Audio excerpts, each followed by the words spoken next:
The Grand Assembly Hall was filled with noise. Representatives from 12 alien species argued about borders, trade routes, and old wars that never really ended. Their voices echoed against the high metal walls.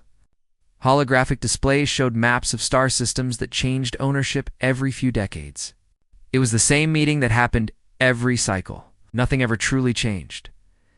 In the far corner of the hall, at a small table away from the center, sat a human man. His name was Kong Do-han. He was 53 years old, with gray hair at his temples and deep lines around his eyes. He wore simple gray robes with no decorations. In front of him lay a stack of papers and a small recording device. He wrote notes slowly and carefully, watching everything but saying nothing. No one paid attention to him. No one ever did. The human delegation was a joke among the galactic powers. Earth controlled only one solar system. According to every intelligence report, humans possessed maybe 200 warships. They had no colonies worth mentioning, no resources worth stealing, and no voice worth hearing. They were allowed to observe the assembly meetings only because it cost nothing too. Let them sit in the corner. Do-han understood this. He had understood it for 30 years.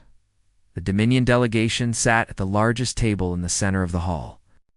They were tall creatures with gray skin and 4 arms. Their empire stretched across 40 star systems.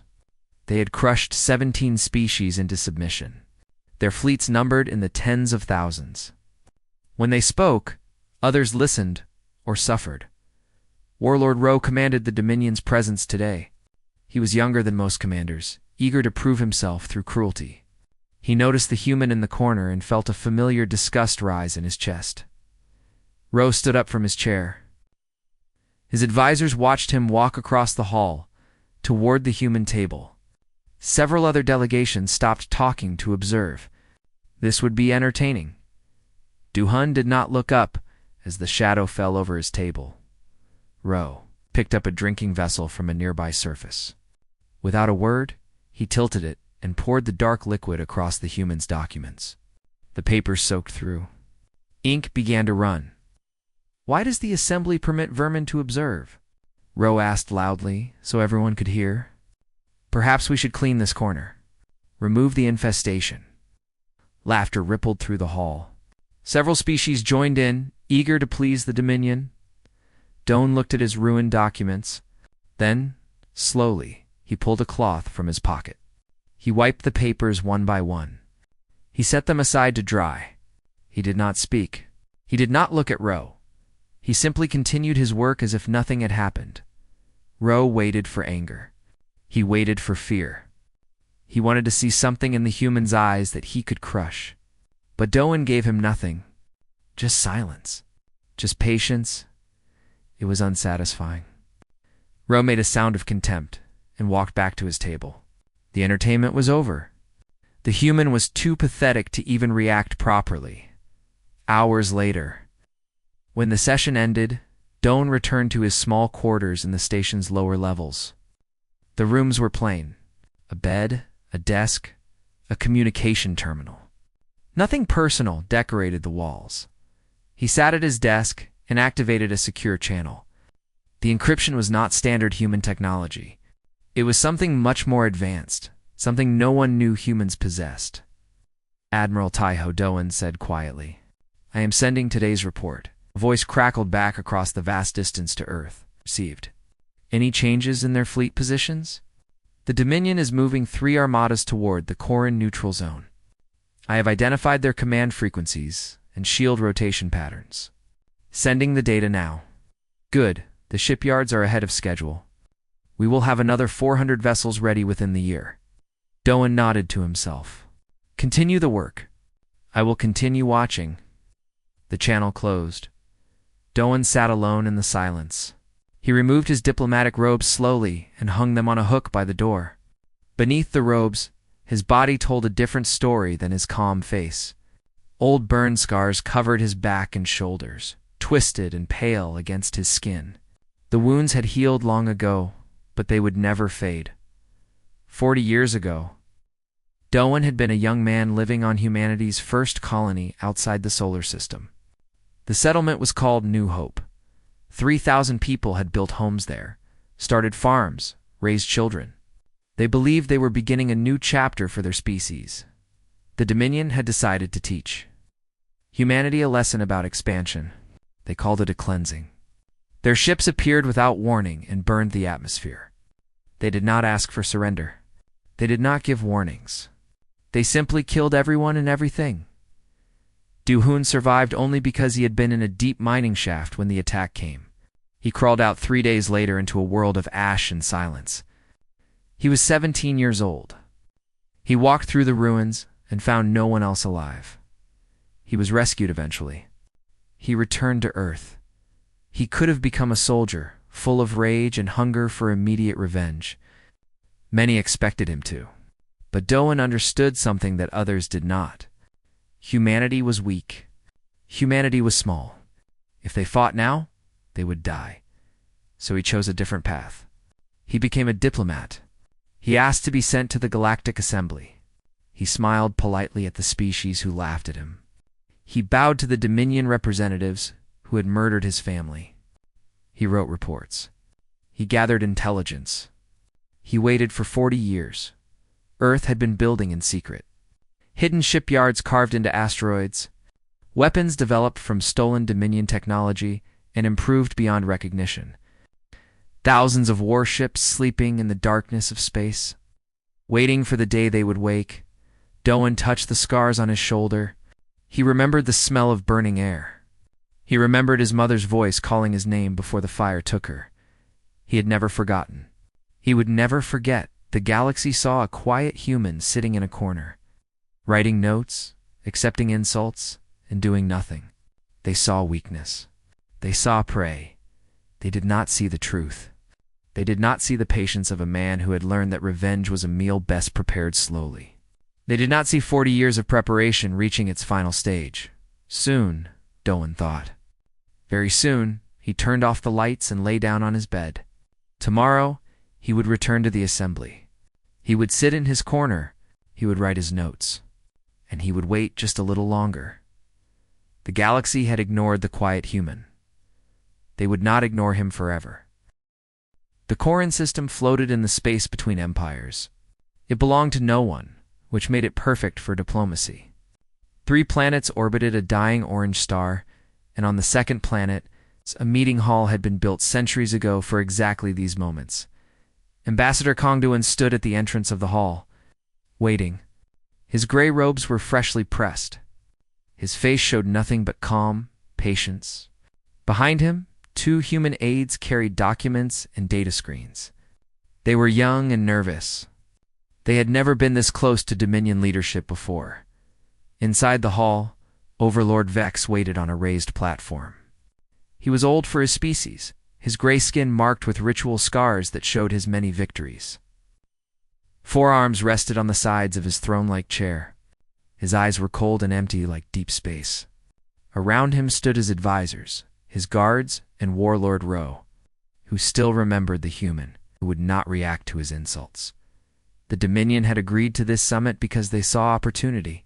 Tensions were rising across the galaxy. Neutral systems were being absorbed. Species were choosing sides. Earth had formally requested a chance to negotiate, and Vex wanted to use this moment to humiliate humanity publicly, to show the galaxy that humans knew their place. Doan walked into the hall alone. His aides remained at the door. His footsteps echoed in the vast space as he approached the platform. He stopped at the proper distance and bowed respectfully, exactly as protocol required. Vex did not acknowledge the bow. He simply stared down at the small human before him. "You requested this meeting," Vex said. His voice was deep and carried the weight of absolute authority. "Speak your purpose," Doan straightened. He pulled a small data device from his robes and activated a holographic display. Maps appeared in the air between them, showing human space, Dominion space, and the neutral zones that were rapidly shrinking. "Overlord Vex," Doan began, his voice quiet but clear, "I come to propose a simple agreement. Earth seeks no conflict with the Dominion. We wish only to exist in peace." Ro laughed openly. Several advisors joined him. Doan continued as if he had not heard. I propose mutual non-aggression between our peoples. We will establish trade corridors that benefit both economies. Earth will remain neutral in your expansion efforts. In return, we ask only that human colonies and human lives be protected from harm." He paused, letting the words settle. "This is a reasonable offer. It costs you nothing. It gains you a cooperative neighbor instead of a potential enemy. I ask that you consider it carefully." Leaned forward in his chair, his forearms spread wide in a gesture of disbelief. "You ask us to consider? You come to us with requests and proposals as if you stand as equals." "I come as a representative of my species," Doan said calmly. "Nothing more, nothing less." Stood. He was nearly 3 meters tall, towering over the human ambassador. He descended from his platform slowly, each step deliberate. His guards tensed, hands moving toward weapons, but Vex waved them back. He stopped directly in front of Dohan, close enough that the human had to look straight up to meet his eyes. "Let me explain something to you, little creature," Vex said softly. "You have no fleet worth mentioning. You have no weapons that could scratch our shields. You have no allies who would die for you. You have nothing except the air we allow you to breathe." Ilhan did not step back. He did not look away. Vex smiled, showing rows of sharp teeth. "Here is my counter-proposal. Earth will accept Dominion protection. You will provide labor forces for our mining operations. You will pay tribute in resources and technology. And you will be grateful that we permit your species to continue existing." And the hall was silent. Every eye watched the small human standing before the giant overlord. "And if we refuse?" Doan asked quietly. Vex's smile widened. "Then you will learn why 40 star systems have submitted to us. You will learn what we do to species that do not understand their place." He leaned closer. "There is nothing you can do. You are alone. You have always been alone." Doan was quiet for a long moment. Then he nodded slowly, as if accepting the truth of the words. "I understand your position," he said. "But I must ask, clearly and formally, for the record, do you reject the peace I have offered? Do you refuse any path except submission or war?" Vex laughed. It was a cruel sound that echoed through the hall. "I reject your peace. I reject your proposals. I reject the idea that humans deserve any consideration at all. You will submit or you will burn. Those are your only choices." Rose stepped forward, eager to add his voice. "Perhaps we should burn a few colonies first. Remind them what happened to New Hope all those years ago. Did you know, Ambassador, that I have seen the recordings?" The screaming was quite entertaining. Something flickered in Doan's eyes. Just for a moment, then it was gone. "Had to ask," Doan said quietly, more to himself than to anyone else.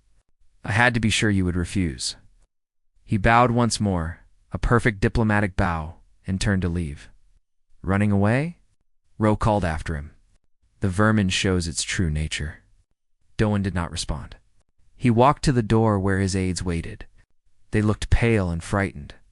They had watched their ambassador be threatened and mocked, and they had seen no response, no dignity, no strength. As they walked to their shuttle, one aide finally spoke.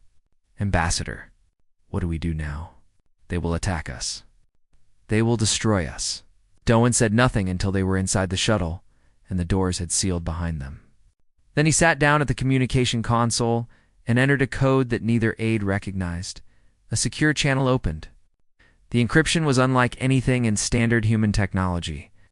Admiral Taiho Doan said, "They have refused." Vex rejected all terms. He spoke of burning colonies. His voice was still calm, but something harder lay beneath the surface now. "It is time." There was a pause on the other end. Then Admiral Taiho's voice came through, heavy with the weight of what was about to begin. "Understood. I will give the order." Doan closed his eyes. 40 years. 40 years of patience, of swallowing insults, of watching and waiting and preparing. 40 years since he had walked through the ashes of New Hope and sworn that one day humanity would never be prey again. "Wake them," Doan said. "Wake them all." The channel closed. The shuttle lifted off from the planet's surface. carrying the quiet human ambassador back toward the stars. Behind him, Overlord Vex celebrated his easy victory over the pathetic human delegation. He ordered his fleets to prepare for a disciplinary strike. He would teach Earth a lesson it would never forget. He did not know that across human space, and hidden shipyards buried deep in asteroid fields, ancient systems were coming online. Thousands of warships that had slept for decades were waking. Crews, who had trained their entire lives for this moment, were taking their stations. He did not know that the quiet human he had dismissed was not running away. He was simply finished asking. The colony of New Busan woke to darkness.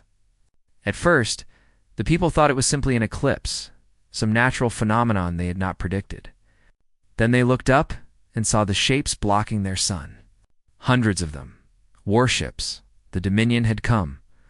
Warlord Ro stood on the bridge of his flagship, the crushing hand watching the small blue planet below. 800 warships floated in formation around him. It was more than enough firepower to destroy a dozen worlds.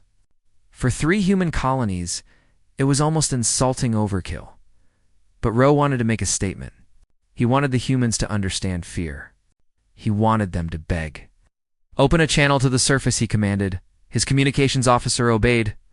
A moment later, Ro's voice echoed across every speaker, every screen, every device on New Busan. "Your government has insulted the Dominion. Your ambassador has wasted our time with foolish proposals. Now you will pay the price for their arrogance." Ro smiled as he spoke. He enjoyed this part.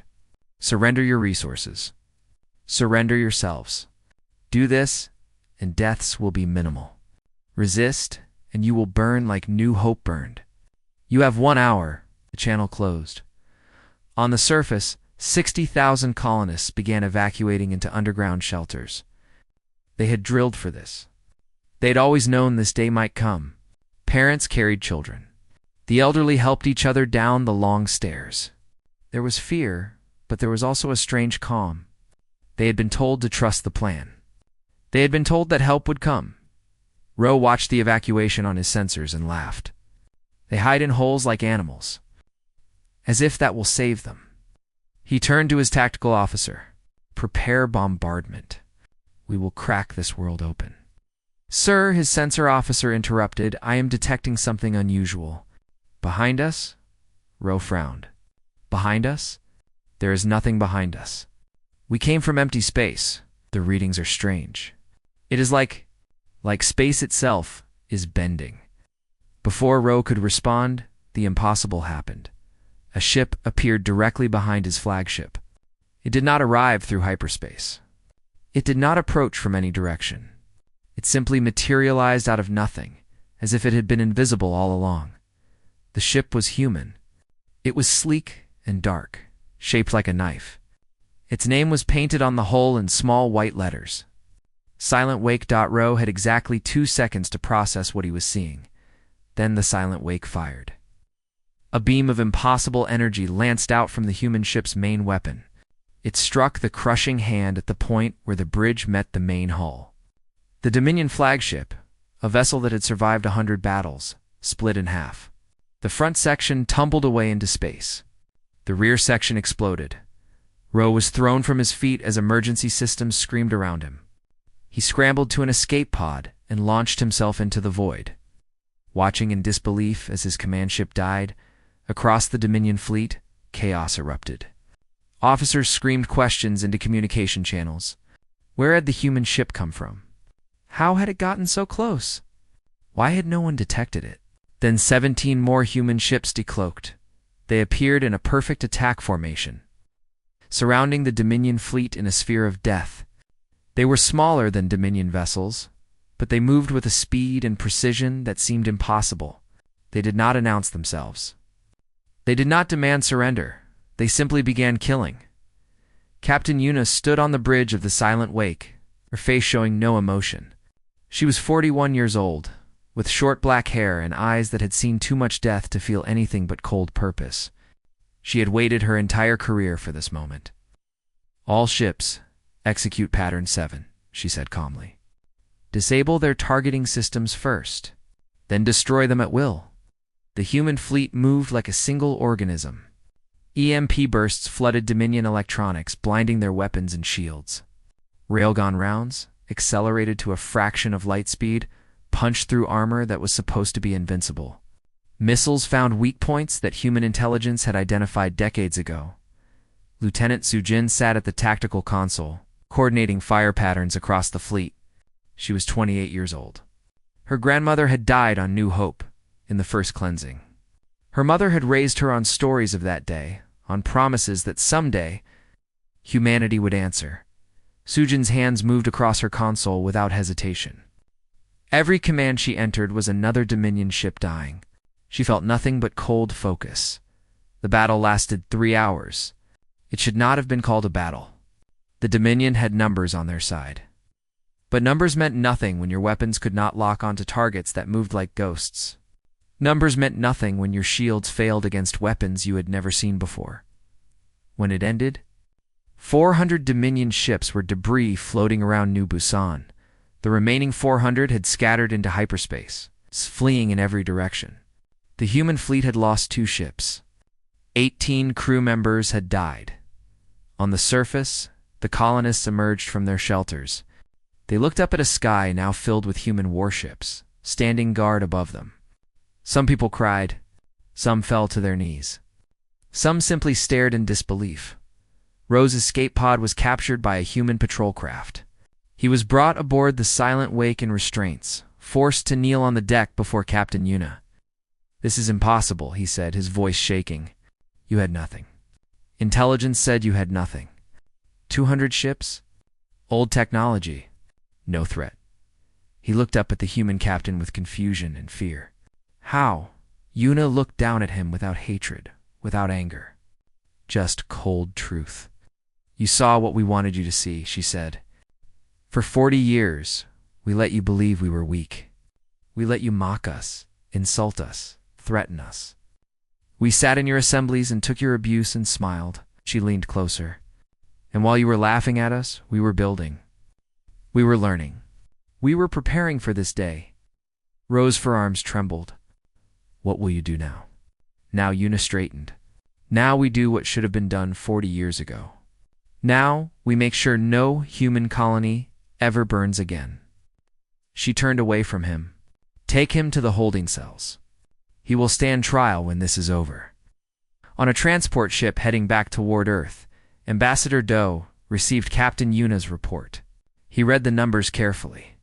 Dominion losses: 400 ships, approximately 50,000 crew. Human losses: 2 ships, 18 crew. He set the report down and looked out the window at the passing stars. His aide, a young woman named Ji-won, sat nearby. She had been at the failed summit. She had watched him bow and accept insults. Now she watched him receive news of an impossible victory. "Ambassador," she said quietly, "you knew. You knew this would happen. You knew we could win." Doan was silent for a long moment. "I knew we had built the capability to fight.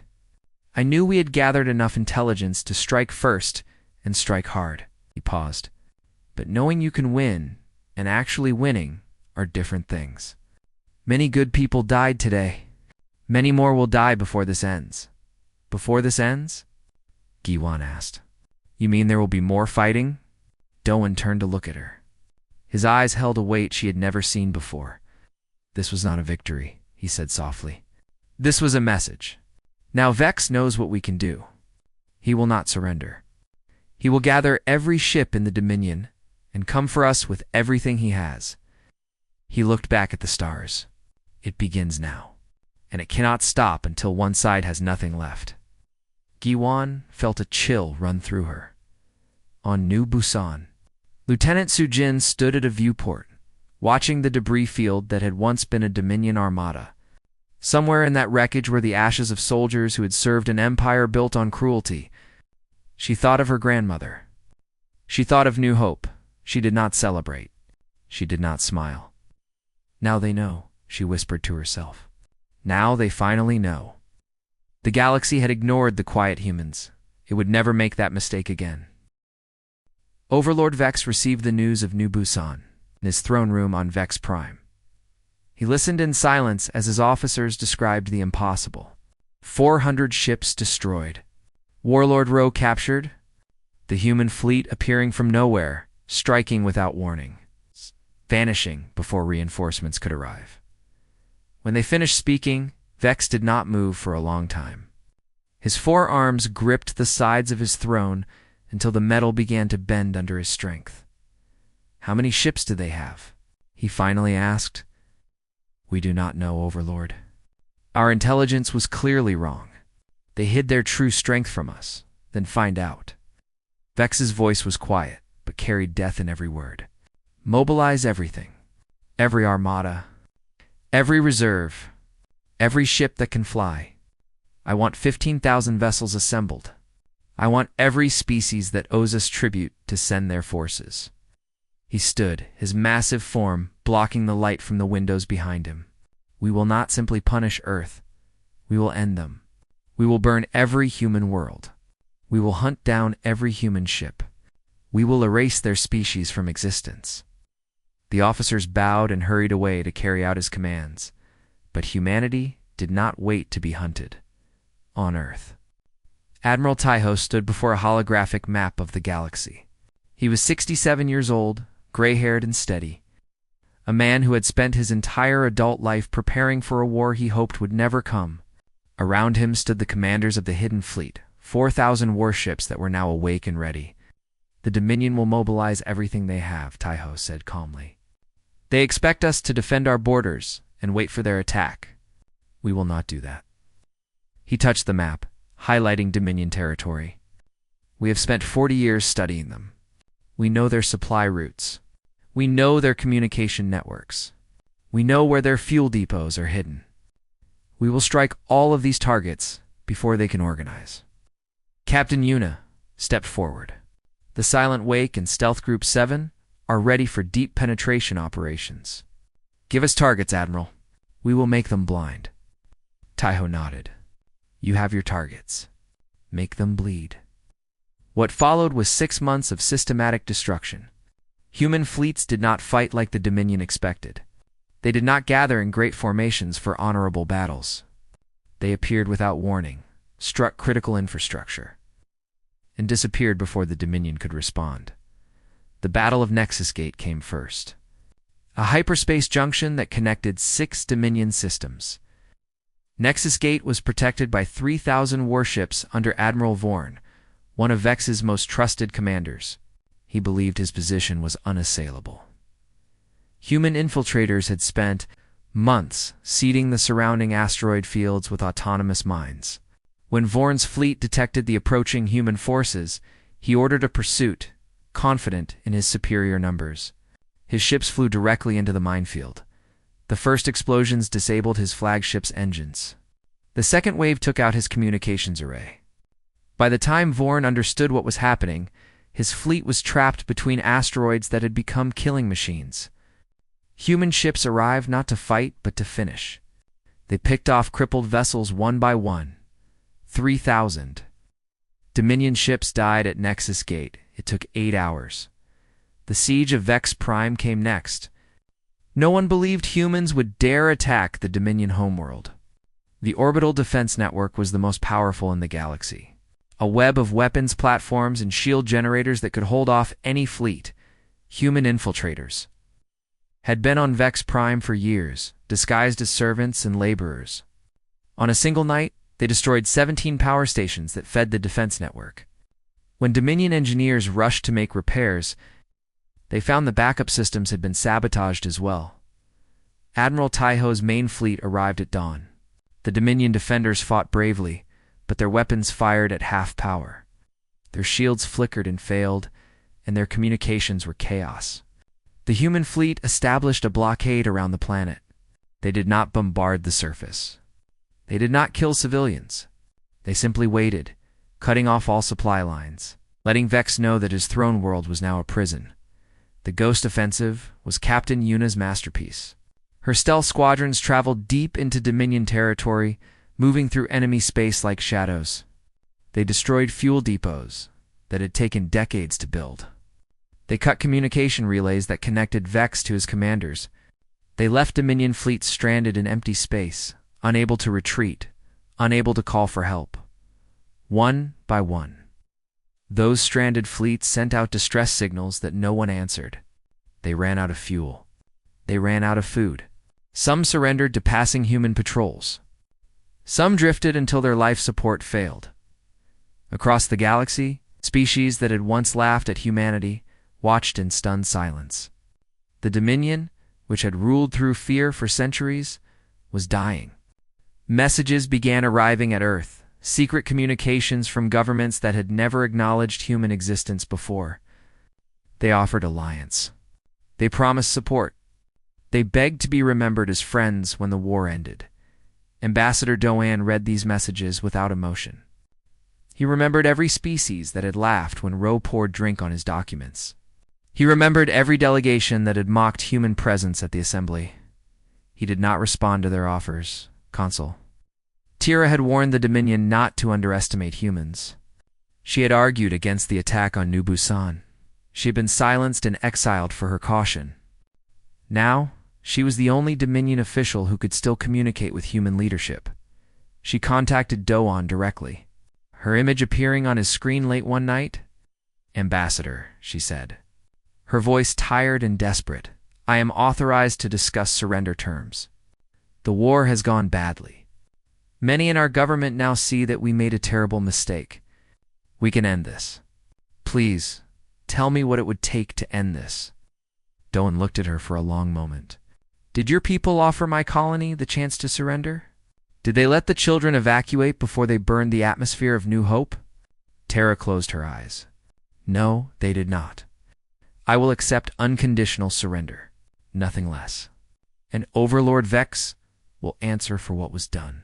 I opened her eyes. "He will never agree to that. He would rather die." "Then he will die," Doan said quietly. "And so will everyone who follows him." The channel closed. Warlord Ro was held in a military prison on Earth during these months. He was treated fairly, given food and medical care, and allowed to watch news reports of the war. He watched his people lose battle after battle. He watched the empire he had served crumble. The human guards did not mock him. They did not torture him. They simply did their jobs with quiet efficiency. One day a guard brought him a message. The last major Dominion fleet, commanded by loyal officers trying to break the siege of Vex Prime, had been located in the Crimson Nebula. Captain Yuna's task force was moving to intercept. Ro asked if he could watch the battle. The guard allowed it. He sat alone in his cell, watching the tactical display as human ships surrounded his people. The Dominion fleet fought with desperate courage. They knew they were the last hope. They knew that if they failed, everything was lost. Before the end, Ro saw something that broke him. The Dominion commander opened a communication channel to Captain Yuna. His face was burned. His ship was dying around him, but he needed to know. "Why?" the commander asked. "You were nothing. You had nothing. How did you do this?" Yuna's response was calm and without hatred. "We had patience. We had memory. And we had 40 years to prepare for this day." The human fleet fired. Ro watched the last Dominion armada become debris. He sat in silence for a long time after the display went dark. Then, slowly, he began to understand something he had missed his entire life. Strength was not about size or numbers or weapons. Strength was about will, about patience, about the ability to wait and plan and endure and strike when the moment was right. Humans were not weak. They had never been weak. They had simply been waiting. And now the waiting was over. The human fleet entered orbit over Vex Prime on a morning when both of the planet's moons were visible in the pale sky. Admiral Taiho commanded from the Dreadnought Reckoning, a ship that had been built in secret 30 years ago and had waited in the darkness ever since.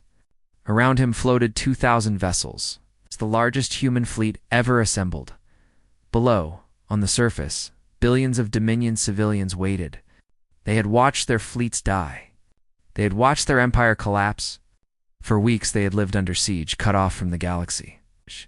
Watching human ships circle their world like patient predators, they expected death. Every history they knew said that victorious species destroyed the defeated. It was the way of the galaxy. It was what the Dominion had done to 17 species before humans. It was what they deserved. Overlord Vex stood in his throne room. His advisors had fled. His guards had abandoned their posts. The great hall that had once held 1,000 servants and warriors was empty, except for him. He wore his ceremonial armor, polished and gleaming. If he was going to die, he would die looking like the conqueror he had been. A communication request appeared on his personal terminal. Human identification. Ambassador Kong Doan. Vex laughed bitterly and accepted the call. The human's face appeared on screen, calm and unremarkable as always. "Come to gloat," Vex asked. "Come to watch me burn, as your people burned." "I am coming to speak with you in person," Dohan replied. "I will arrive within the hour, alone and unarmed." Oh. Vex stared at the screen. "You would walk into my throne room.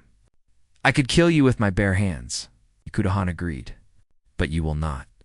You want to understand what happened. You want to know how you lost everything? And I will tell you." Channel closed. 1 hour later, a small shuttle landed in the courtyard of the palace. Ambassador Doan stepped out alone. He wore his simple gray diplomatic robes, the same ones he had worn at every assembly meeting for 30 years.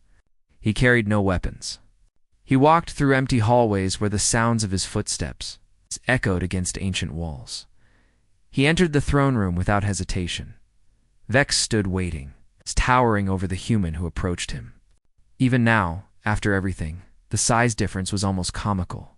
The massive alien overlord and the small, quiet man who had destroyed his empire. "You came," Vex said. "I said I would." They faced each other in silence for a long moment. Outside, human ships filled the sky. Inside, it was just two beings who had been enemies for longer than most species existed. "I could destroy this world," Doan said calmly. "Admiral Taiho has the weapons to glass every city on this planet. He could poison your oceans, burn your atmosphere, leave nothing but ash and silence. Your people would vanish from history, just as you tried to make my people vanish." Vex's hands clenched into fists. "Then do it. Prove that you are the monsters I always said you were. Prove that, beneath your patience and your diplomacy, you are no better than us." Doan was quiet for a long moment. Then, slowly, he shook his head. "No, I am not you. We are not you." His voice was soft but carried a weight that filled the empty hall. "I lost everyone I loved at New Hope. I walked through the ashes and swore revenge. For 40 years, I wanted nothing more than to see your people suffer as mine suffered." He looked up at Vex, and for the first time, there was something other than calm in his eyes. There was pain. There was grief. And there was something harder to name, something that looked almost like mercy. But revenge is not justice. Destruction is not victory. If I kill your civilians, I become what you were. I teach the galaxy that cruelty is the only answer to cruelty. I prove that everything you believed about strength was right. Doan shook his head again. "I refuse." Vex stared at him with confusion that slowly turned to something like fear. He had prepared himself for death. He had not prepared himself for this. "What do you want?" he asked finally. "If not destruction, what?" "You will stand trial," Doan said. "You will answer for the cleansings you ordered. Every species in this galaxy will see what you did, and they will see what justice looks like. Your punishment will be to live, Overlord. To live long enough to watch the Dominion become a footnote in history, a cautionary tale about what happens to those who mistake silence for weakness." He gestured toward the door. Human soldiers entered, not with weapons raised, but with restraints. They moved professionally, without cruelty. "Take him," Doan said. "He will be treated according to the laws of war. He will have a trial. He will have a defense. And then the galaxy will judge him." Vex was led away. He did not resist. At the door, he paused and looked back at the small human who had destroyed everything he built. "I do not understand you," Vex said quietly. "I will never understand you." Doan watched him go. "I know," he said softly. "That is why you lost." The trial of Overlord Vex lasted 6 months. Representatives from every species he had conquered came to testify. Recordings of cleansings were shown. Survivors told their stories. The galaxy watched as the evidence mounted. As the full horror of the Dominion's rule was exposed, Vex was found guilty on 7,000 counts of crimes against sentient life. He was sentenced to imprisonment on a dead moon alone for the rest of his natural life. No execution, no torture. Just silence and solitude and time to contemplate what he had done. The Dominion dissolved. Its conquered territories became free. Species that had served under threat of destruction formed their own governments for the first time in generations, and humanity withdrew. They did not claim Dominion territory. They did not establish an empire of their own. Their fleets returned to human space. Their soldiers went home. They asked for nothing but recognition as equals and a simple promise from every species in the galaxy: never again. The Galactic Assembly met 1 year after the war ended. The chamber was different now. New species attended. Old powers sat quietly, humbled by what they had witnessed. The balance of the galaxy had changed forever. In the far corner of the hall, at a small table away from the center, sat Ambassador Kong Duan. His gray hair was a little grayer now. The lines on his face were a little deeper. He had the same papers in front of him, the same recording device. He wrote notes slowly and carefully, watching everything. A young delegate approached his table nervously. She was from a species that had been freed from Dominion rule, barely old enough to remember the occupation. "Ambassador Dohan," she said softly, "may I ask you something?" Dohan looked up and nodded. "You could have taken everything. You could have ruled this galaxy. Your fleets were unstoppable. Your weapons were unmatched. Why did you stop? Why did you go home?" Doan considered the question carefully. Then, for the first time, she could see, the faintest smile crossed his weathered face. "We did not fight for territory," he said. "We did not fight for power or resources or glory. We fought so that no one would ever believe we were prey again." He gestured at the assembly around them, at the free species and the new hope and the chance for peace. "This is what we fought for. The chance to exist without fear, the chance to be respected, the chance to sit at this table as equals, not victims." The young delegate stared at him with something like wonder. Doan returned to his notes. Around him, the assembly continued its debates, its arguments, its slow work of building a better future. Delegates from 100 species went about their business. But now, when they passed the human table, they nodded respectfully. Some even bowed. The galaxy had ignored the quiet human for 40 years. They had laughed at him, mocked him, dismissed him as nothing. They would never ignore him again.